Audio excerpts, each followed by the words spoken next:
आपने जो बात कही, सिवान बढ़ रहा है। सिवान को बड़ा करने में और सिवान को बढ़ाने में सिवान वासियों का ही हाथ है।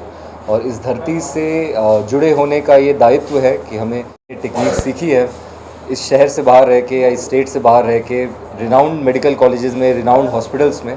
तो वो चीज़ें हमारे शहर के लोगों के लिए फैसिलिटी भी अवेलेबल होनी चाहिए। तो इसी चीज़ को मद्देनज़र रखते हुए ये हॉस्पिटल स्टार्ट किया हमने। ये मल्टी स्पेशलिटी हॉस्पिटल है जहाँ पे under one roof, not just orthopaedics, सिर्फ हड्डियों का इलाज नहीं, बाकी और भी जो स्पेशलिटी हैं वो सारी इलाज भी इसी हॉस्पिटल के अंदर हो जाएंगे। गरीब मरीजों के लिए क्या कुछ सुविधाएं होंगी यहाँ पे? ये हमारे हॉस्पिटल की लेगेसी है और ये पुराने टाइम से चला आ रहा है कि हमारे यहाँ किसी भी मरीज़ का इलाज पैसों की वजह से नहीं रोका जाता है।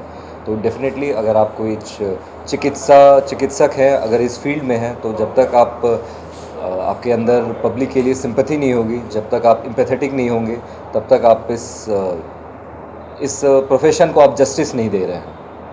अच्छा सर, आपके यहाँ पे क्या फिजियोथेरेपी से रिलेटेड कोई इलाज वगैरह होगा? जी डेफिनेटली, फिजियोथेरेपिस्ट हैं हमारे पास मशीन्स हैं। जो पेशेंट्स हैं जिनके क्रॉनिक पेन से जो बहुत ज़्यादा पीड़ित हैं, जो दवाई भी खाते हैं फिर भी उनका दर्द नहीं ठीक होता है, तो वैसे पेशेंट्स के लिए स्पेशल फिजियोथेरेपी मशीन्स हैं। फिजियोथेरेपी के स्पेशलाइज्ड डॉक्टर्स हैं, पूरी टीम है हमारे पास जो मिल के पेशेंट का बेटर से बेटर इलाज करती है। क्या मतलब सर, सोच के क्या सोचा है आपने यहाँ पे जो मरीज आएंगे उनको किस तरह की सुविधा, किस तरह के स्टाफ होंगे, आपके कहाँ के स्टाफ होंगे, और भी जो डॉक्टर सोच यही है कि जो भी चीज़ें हमारे यहाँ सिवान के लोगों को लगता है कि पहले फैसिलिटी नहीं मिलती थी, जिन चीज़ों की वजह से लोग गोरखपुर, पटना या किसी दिल्ली, लखनऊ जैसे बड़े शहर में जिनको जाना पड़ता था, तो वो सारी फैसिलिटी हमारे यहाँ पे अवेलेबल हैं। जैसे कि आजकल जितने भी मल्टी स्पेशलिटी हॉस्पिटल है वो सेंट्रलाइज एसी होते हैं। हमारा पूरा हॉस्पिटल सेंट्रलाइज एसी है। उसके अलावा हमारे पास नर्सिंग स्टाफ है, हमारा नर्सिंग कॉलेज भी है। तो जो भी स्टाफ है, हमारा सारा स्टाफ डिग्री होल्डर है। कोई भी ऐसा स्टाफ नहीं है जिनके पास नर्सिंग की डिग्री नहीं है।